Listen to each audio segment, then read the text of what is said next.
Ah, bonjour.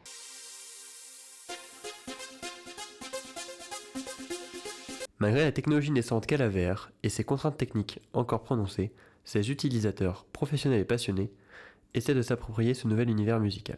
L'un d'entre eux, le TikToker Lenny, nous accueille dans son monde VR chat. Moi, je suis Lenny. Je suis créateur de contenu spécialisé dans la XR. Donc, la XR, c'est toutes les technologies immersives. Moi, je suis principalement dans la VR, mais on parle de plein de choses dans ce que je fais. Et en fait, moi, le principe de ce que je fais à la base, c'est que j'ai un compte TikTok où je vais à la rencontre des gens dans les mondes virtuels pour montrer qu'est-ce qui s'y passe concrètement. Donc, je vais aux événements, je vais aux représentations d'art immersif, je vais à plein de trucs comme ça.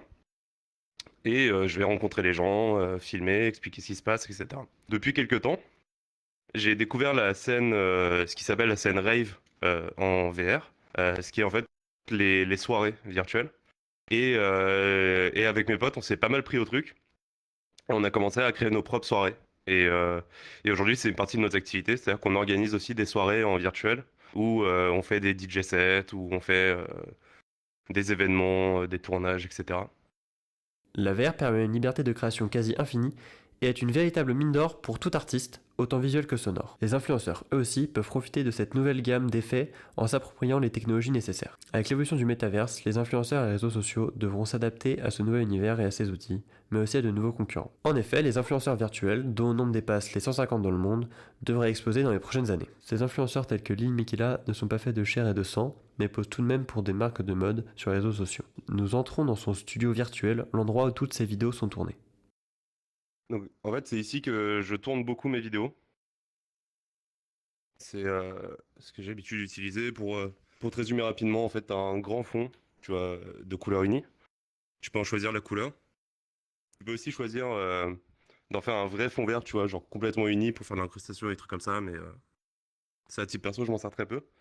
Et tu as un contrôle total des lumières.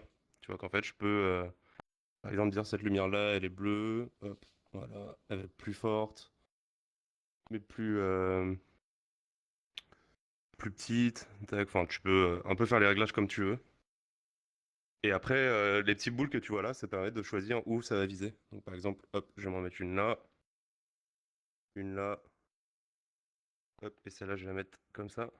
Et c'est souvent ce que je fais, tu vois, pour faire mes vidéos. Et du coup, j'ai cette espèce d'effet de triple ombre, tu vois, derrière, qui est un truc qui est assez difficile à avoir dans le jeu.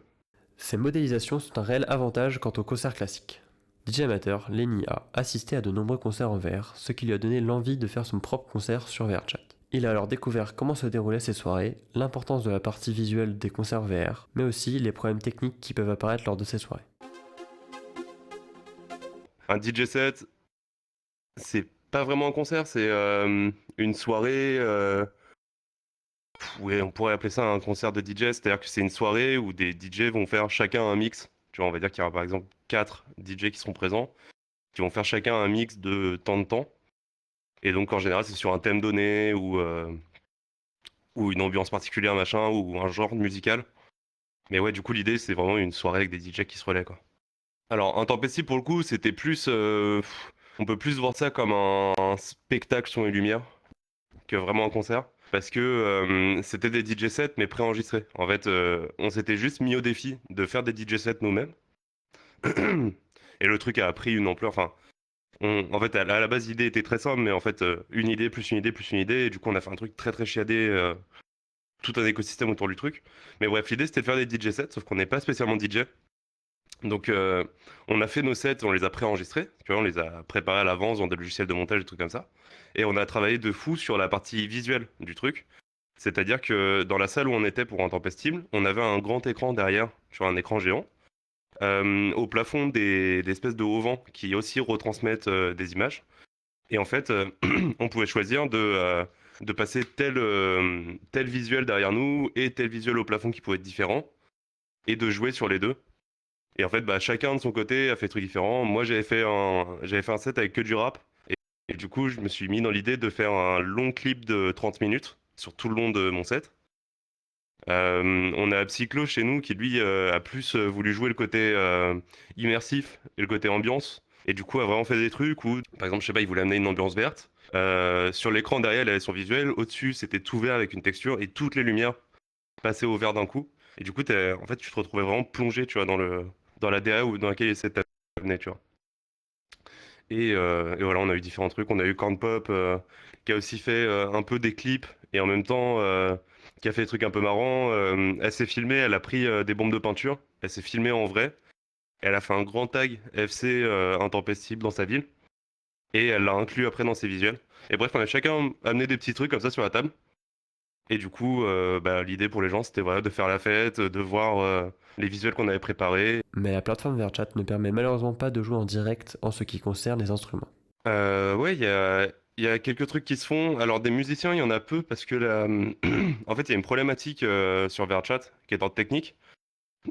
C'est que le son, tu vas le faire passer par comment dire? Par ce qu'on appelle un vidéo player. C'est-à-dire qu'en fait, de ton ordinateur, tu vas streamer. Tu vas faire un flux comme tu streamerais sur Twitch, par exemple, vers l'écran géant qui est dans le monde virtuel, tu vois. Et ça veut dire qu'il y a forcément une forme de décalage entre ce que toi tu fais et le moment où les gens l'entendent. Donc pour un DJ set, c'est pas très gênant. Parce que, enfin, tu vois, s'il y a 1 ou 2 secondes de décalage, c'est pas très gênant. Par contre, imaginons si quelqu'un voulait faire, je sais pas, de la guitare, qu'il aurait une guitare virtuelle devant lui et une guitare en vrai en même temps pour jouer, ses mouvements seraient complètement décorrélés et du coup, ça se fait peu, tu vois. Après, bah, c'est principalement des DJ sets, ouais, parce que c'est le plus simple à mettre en place techniquement. Et en fait, c'est aussi c'est un domaine que tu peux vachement explorer. Tu vois, tu peux vachement être dans des recherches d'ambiance. Il y a beaucoup de clubs différents qui existent. Alors, Oxymore, c'est la dernière expérience de Jean-Michel Jarre, qui est un truc assez fou. En fait, ce qu'ils ont fait, c'est que ils ont pris un concert de Jean-Michel Jarre en préenregistré. Et ils ont créé tout un univers autour de ça avec vraiment une DA très marquée, tu vois, vraiment une direction artistique très marquée. Et en fait, ce qui se passe, c'est que tu te retrouves dans une espèce de ville futuriste qui s'appelle Oxyville, je crois, avec des robots partout qui se baladent, des trucs, des machins, des grands bâtiments. Et en fait, au fur et à mesure de l'expérience, tu vas te téléporter à différents endroits de la ville et tu vas être invité à te balader pendant que tu écoutes la musique. Et en fait, ce qui est assez fou avec Oxyville, c'est que t'as vraiment le sentiment de plonger dans la direction artistique d'un artiste. Et c'est un truc qui est assez ouf et c'est surtout très très bien fait. C'est très très bien produit et du coup c'est vraiment une expérience assez folle. Avec l'apparition des concerts en VR et de leur essor pendant la crise du Covid-19, avec des records d'audience, plus de 70 millions de viewers pour le concert VR de Jean-Michel Jarre, la question est-ce que les concerts VR vont remplacer les concerts physiques se pose. Surtout de manière artistique. Alors c'est pas la même chose, c'est pas mieux, c'est vraiment un truc différent et en plus, tu vois. Mais comme plein de choses en fait dans tous ces sujets-là, c'est que faut jamais voir ça comme un truc qui va remplacer, tu vois, un usage qui existe déjà. Ça va souvent être un truc qui va euh, soit apporter des usages qui n'existaient pas encore autour de ça, soit l'améliorer. Ou soit juste permettre d'accéder, tu vois, à des gens qui n'auraient pas forcément accès à ce genre de soirée, je sais pas, qui habitent, tu vois, à la campagne, etc., qui vont pas qui ont forcément les moyens, tu vois, d'aller dans un club hyper select à New York. Tu vois, c'est un moyen aussi d'avoir un peu cette expérience. Même si les concerts VR se démocratisent, beaucoup de personnes ignorent leur existence, ou confondent les concerts VR avec les Vocaloid, des chanteurs virtuels, ou les concerts en réalité augmentée, comme les concerts sur Fortnite de Travis Scott. Si vous avez envie de découvrir cette expérience, mais que vous ne savez pas comment y accéder, ne vous en faites pas, Lenny va maintenant nous montrer comment rejoindre un concert en VR. Alors, ça passe pas mal par Twitter.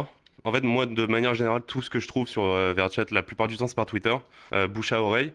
Et t'as aussi, pour ce truc-là, t'as un compte Twitter et un Discord qui s'appelle VRChat Party Hub, qui est tenu par un mec qui s'appelle Captain Duck. Et en gros, ce mec, tous les créateurs de clubs et tout vont lui envoyer l'affiche de leur soirée. Et lui, tous les soirs, il va faire un récap des soirées qu'il y a ce soir-là. Et maintenant, ça va même plus loin, c'est-à-dire que maintenant, tu as un truc Google Agenda. Donc moi, en fait, dans mon agenda Google, si j'appuie sur un bouton, je peux voir toutes les soirées qui y a en cours sur VRChat. Et du coup, dès qu'on a envie de faire une soirée ensemble avec mes potes, bah, je vais sur Party Hub et je vois tous les trucs qu'on peut faire. On sait que les concerts en VR permettent d'assister à un événement sans pour autant quitter son salon. Quels sont les autres avantages? Un des gros plus de ces soirées virtuelles qu'on fait, c'est du coup, le côté immersif, tu vois, direction artistique dont je t'ai parlé, et c'est le côté social aussi. En fait, c'est le fait que, comme en vraie soirée, tu vois, en fait, tu vas aller parler à des gens que tu connais pas, tu vas aller danser avec des gens, et en fait, c'est drôle parce que tu as vraiment des trucs, implicitement, tu vas avoir des comportements que tu soirées, dans les vraies soirées. C'est-à-dire que t'as vraiment, dans la soirée, t'as vraiment des mecs qui vont se mettre dans le coin, qui vont juste écouter le son, qui vont pas parler. T'as des mecs qui vont être très bruyants, des groupes machin, t'as des gens qui vont danser. Et là, ce qui est drôle, c'est que tu vois un peu les mêmes mécanismes qu'une vraie soirée, mais à l'échelle du monde. C'est-à-dire que, encore une fois, tu vois, le gros principe d'Internet, c'est que tu prends l'humanité et t'enlèves toute notion de distance entre les gens. C'est-à-dire que d'un coup, bah, en fait, tu vois, je sais pas où est-ce que t'habites, mais tu vois, là actuellement, il y a 1 mètre qui nous sépare, et pourtant, t'habites sûrement très loin de chez moi, tu vois. Et c'est la même chose, tu pourrais habiter à New York, il y aura toujours 1 mètre qui nous sépare ici, tu vois. Et du coup, le seul truc qui te sépare encore des gens, c'est les fuseaux horaires. Donc ça fait qu'en fait, le voyage en réalité virtuelle passe plus par l'heure à laquelle tu y es que là où tu es, tu vois. Souvent, on me dit, ouais, les gens, ces mondes-là, ils peuvent être n'importe qui, ils peuvent s'inventer une vie, machin.